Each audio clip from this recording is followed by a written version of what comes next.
All right, mates, welcome back to the channel. JL Scott Fishing and Eats. And I'm going to tell you what, mates, it is a triple shot coffee day. Woo! 32 degrees in the DMV. They got tons of snow dropping. Whoa! Up in New York at the top of the region. Good night. Buffalo getting just blitzed. My boys in Pulaski getting blitzed. Damn. But down here, river, man, you don't want no part of that. God bless you if you're out on the river. 18-mile-an-hour winds, brutal. And 32 degrees, not a good mix for this guy. Hey, man, but kudos to you if you out on the river today catching fish. Jeff Green, Shallow Water Fishing Adventures. If you were out fishing today, God bless you, brother. I hope you got 4 layers on. It's brutal. The lock was just basically the sign. The metal sign at the lock this morning was doing the shimmy. It was I was like, woo!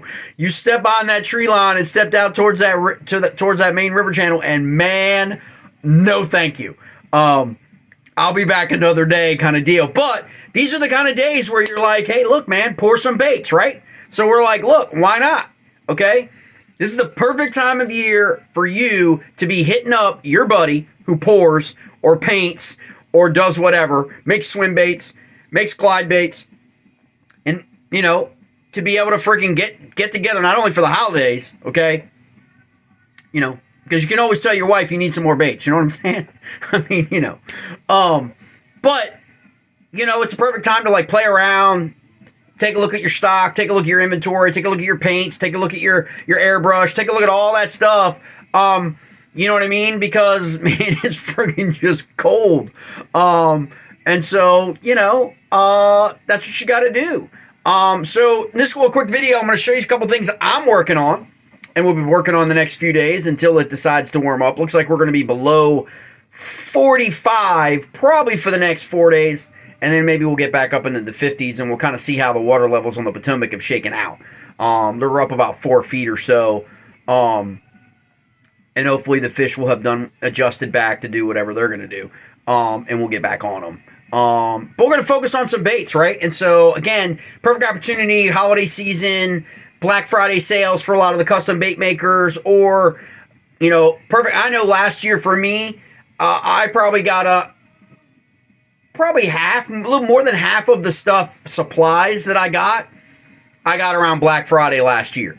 Okay, for that was doing jigs, whether it was Createx, whether it was paints for the repaints for crankbaits or lure works or whatever. There's a lot of Black Friday sales off. Anytime you can get 20%, 30%, sometimes 50%.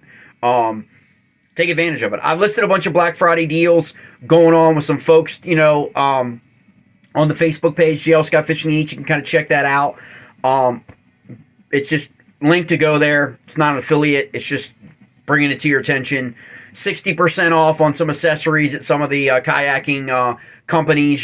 That's a great time to pick something up, or at least put it on that list for your family, your kids, and your wife, or whatever, buying you presents for the holiday season.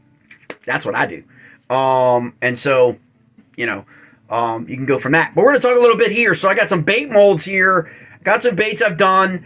Today I'm going to do a little bit more. I'm just going to play around. I got a lot of leftover plastic that are basically, you can kind of see here, when I did this crawler, this basically becomes extra plastic, and I always throw it in a container. And I've done a couple wild stuff for a couple buddies, and I think that's what I'm going to do for stocking stuff or stuff for a lot of the mates I've met here this last year, in my area, and some of the guys back home.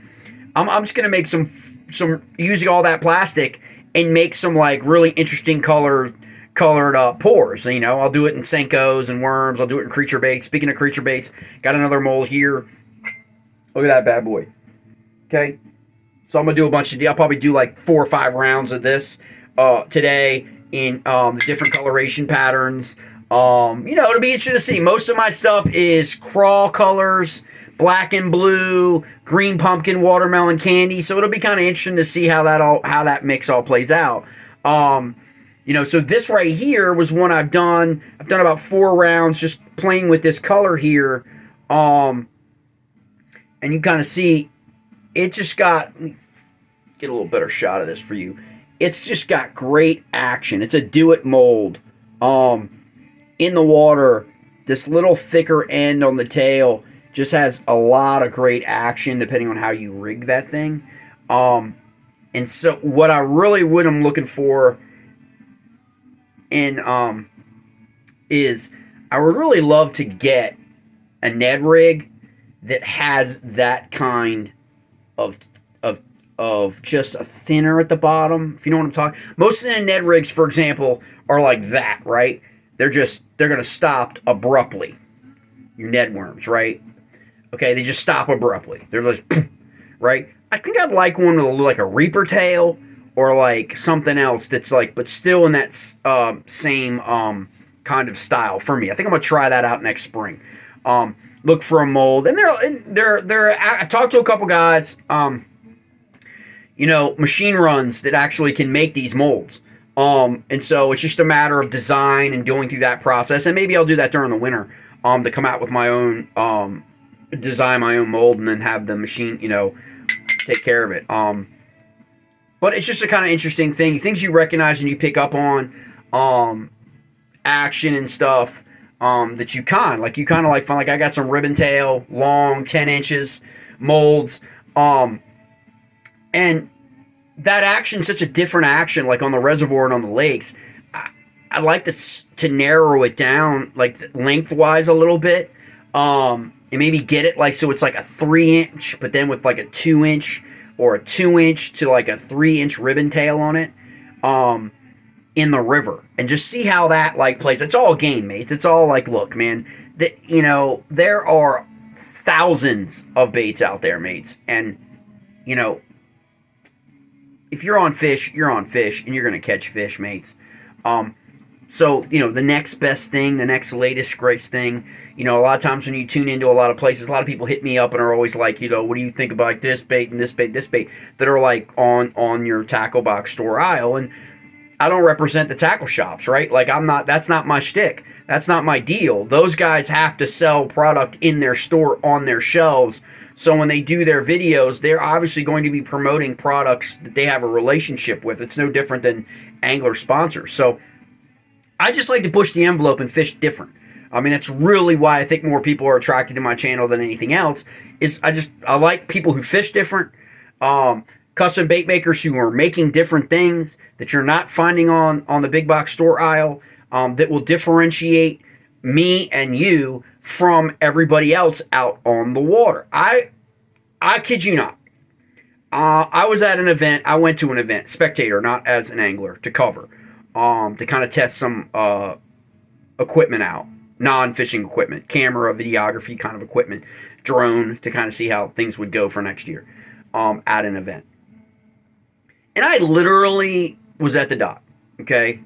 And the boats are there, and all the rods are laid out, okay, on the deck of these boats. Okay, co-anglers are getting ready to go out.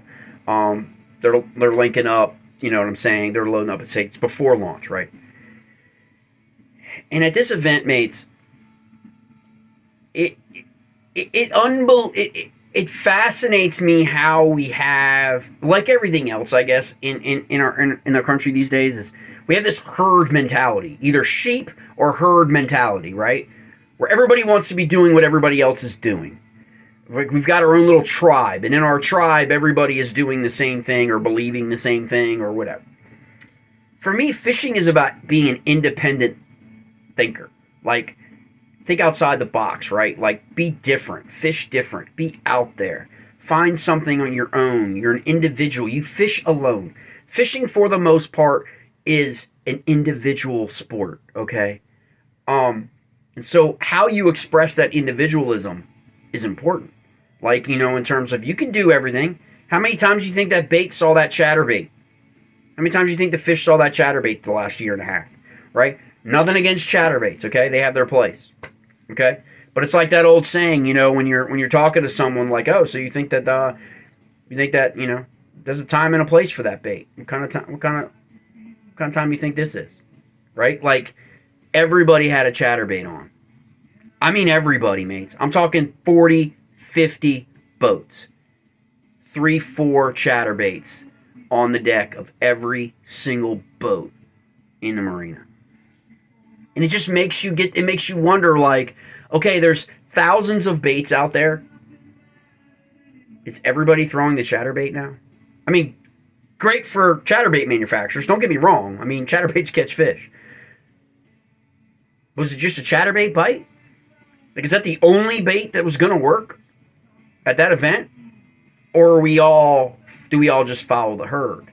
And so sometimes when you're on your phone, you're on your YouTube, you're on your Facebook, there's a live, there's a lot of tackle shop. Tackle shops are going to promote what they have on their shelf. It's a business, and they have a relationship with their manufacturers, and there's nothing wrong with that.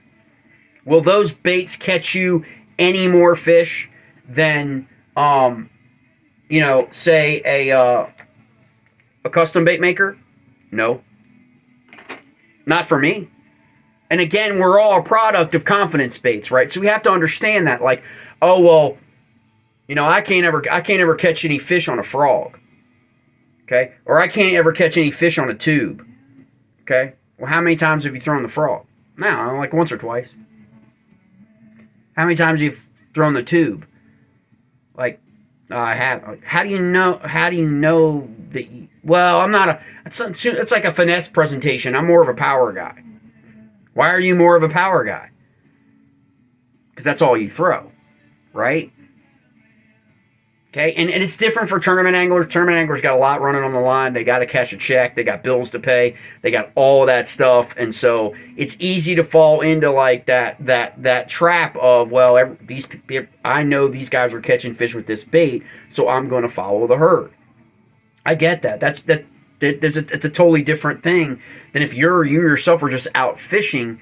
You want to expand that and not just be one-dimensional or two-dimensional, right? And so, like, when I'm at the ramp and I see guys, a lot of times kayak guys will have 3 rods, sometimes 4.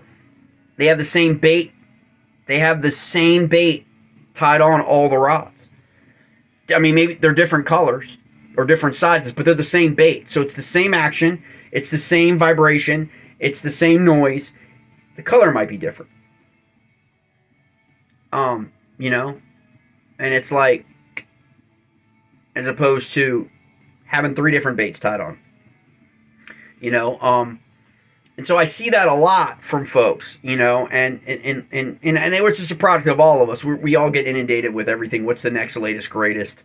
The Slobber Knocker, the Hellraiser, everything that came out this year. I mean, you're going to get Christmas season coming up. It's going to be kind of like everywhere. Does that make those baits any more effective than any other bait? No, it doesn't. It doesn't.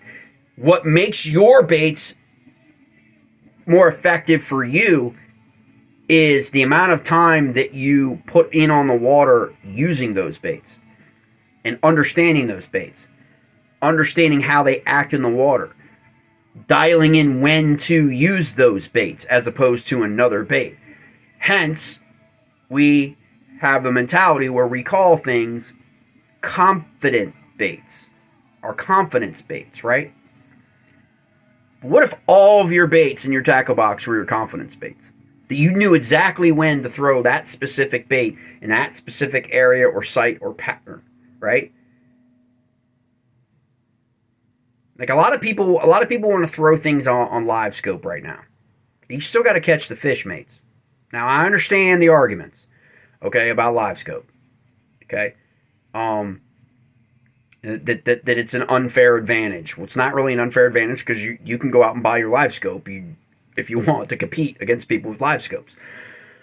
But you still have to catch the fish, though. It's going to help you locate fish, obviously faster, and especially in pre-fishing, you find your locations, you find your sites, and boom, you're back on them on tournament day, and you're on fish. That's just what's happening in fishing today.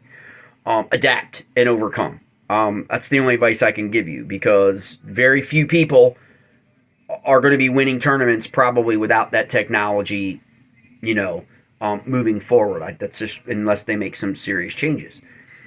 So then it becomes your bait selection of once you find all the fish suspending, are they on the bottom, are they moving? You can see those kinds of things once you locate fish, and that's where your bait selection, you want to have available.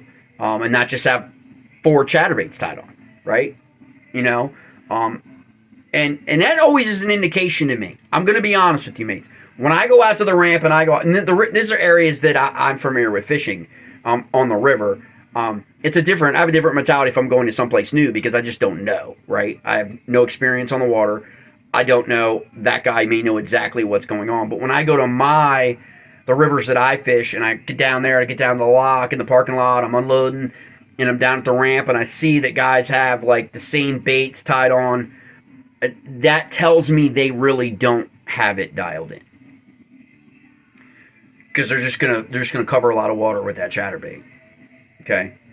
And so, you know, I usually just make like a mental note of that. And it's not that I'm anti-chatterbait. I'm not. I just think chatterbait has its place and its time and place. It's like up on the Susquehanna this year, year over year, depending on what time of the year it is, it can be a very, very chatterbait or spinnerbait or tube bite. And so when you look at things like that, is you're going to catch fish, okay? What size fish are you going to catch? So if you're in a tournament, if you're in a kayak fishing tournament, you want length, okay? And if you're in a boater tournament, you want weight. So what's going to get you? For like right now, in the fall, a jig for me tends to usually get me bigger fish. But that's not always the case depending on what the weather is. Weather is going on and whether there's high water areas, then it's like a spinnerbait for me. It's not so much. Or it could be the chatterbait in that circumstance. And I'm going away from tubes and away from Ned rigs and away from stuff that I normally would be fishing in the river that would catch me average to above average fish. And so that's, you know, how you have to look at that. So a lot of that time right now, you can just kind of like work with your colors, work with your different molds, okay? Like different sizes, you know? And this is a do-it mold. You can kind of see that here, you know, that I can play around today and come up with like three or four different new colors, work with them, see if I like them, you know, and get that ready. And then I'll also do the creature, any number of, you know, predominantly probably watermelon, black and blue, crawl pattern. Okay, I'll do some of these, you know, and then of course, because I'm on the river so much, and because they get beat up, and I could probably spend $200-$300, maybe even more a year just on tubes alone. Okay, so why not pour your own, right? Why not find the tube pattern colorations that you like, okay, and pour your own. Okay, I like these smoke, like purple, shimmer, gold. I like gold, silver, flake. I like all of that in my particular water. Your water may be a little bit different. Maybe you want to go to a darker tube, okay, in the water, and or maybe you want to shorten up, you know, on the back end. And then for like crawl, I work with the different colorations. For crawl, green pumpkin, you know, a lot of yellow, a lot of orange, that will mimic that kind of coloration, for the crawls. In terms of, and I usually start these things out, mate, when I'm working on a color, right? Someone calls me for a pattern, or they ask me to, like, a lot of times it's, you know, it's not, this isn't mass production, mate. So it's like, not like a lot of these guys that are phenomenal in a region. They're just pumping out freaking soft plastics, okay? For me, it's usually a lot of times an angler will call me. Could be a competitive angler, tournament angler, that I've known or know through an associate that's like, hey, can you match this color from this particular brand? And so then I usually dive in on that, and that's a lot. That brings me a lot of fun. It's a lot of fun for me. And so then I create the mold sets. Okay, so the colors.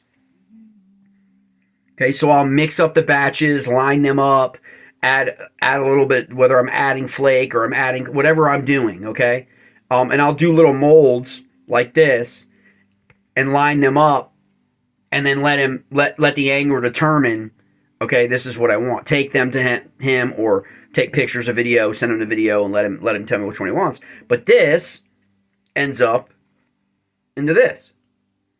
Okay? And so you can see all the difference in there. Flakes and everything in there. Now, Okay. This round is simply just basic.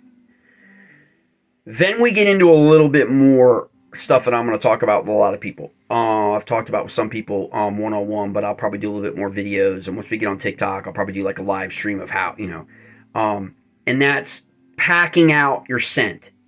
Okay. Some people like salt, add salt for their worms.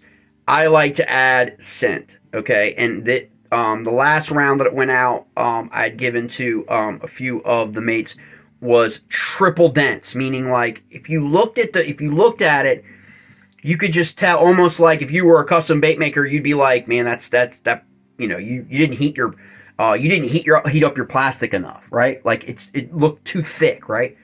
Well, it wasn't as much that. Everything else was the same. It's just that it had the attractant, okay, in it. And so that distorts in the heating process. And so it kind of, but when you pour them, you've got the scent. Okay, you can, and it doesn't matter what you use. Use your poison, whatever your poison is. Okay. And you just kind of work through that in terms of the amounts. The last batch that I did were triple scented. So it was 3 different scents, okay, in the worms. And let me tell you what, it was clean your sinuses out. Like it was like, whoa, man. And that's what I wanted.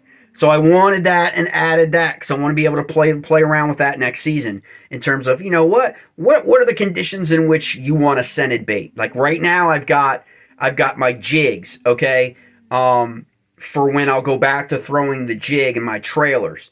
And for the trailers for my jigs, I like the trailer chunk to be dipped. Okay, if it's not an actual in the process of adding the scent, in the process of making the actual soft plastic, I'll still dip that. If there's a pattern I like, maybe it's crawtails, whatever it is, I'll still dip that, leave that overnight in a little bit of the attractant to get that on there, and then make sure that it's as closer to the jig head as possible. You don't want it. Too many people, mates, dip tails. Okay? They dip the ends of their baits, right? Like if you've got a crawl trailer, I don't have a jig with me right here, but if you have a crawl trailer, right, they dip the crawl legs, right? Well, what happens with that? If you got your bait, you got your jig, and you've got your trailer, that you're going to get short strikes on that jig, mates. Okay, your hook is up here. You want to get them to just behind your jig head so they take that hook, right? And so depending when people put these 4 inches, 3.5, 4-inch trailers on their jigs and they dip the tails, that scent is coming to that bass and they're going to be short striking that jig. And you're going to feel that you're going to miss hookups, right? Because you're going to feel something kind of just, okay, and you're either going to try to set the hook and you're going to miss, or something's going to happen, or it's that kind of situation. Whereas if you have it, to where, same with your tubes, okay, if you have it dipped this way, okay, so where this has been dipped, okay, which is what I do, is I'll dip the top, okay, and then you're rigging it, that's where the strike is going to come, okay, in that situation. As opposed to if you dip this, where's the strike come? It comes towards the back. And it may be below, offset of that hook, however you have that hook rigged. And so these are things that you can do to like help with, greater hookups using scents and using soft plastics. You certainly can do the entire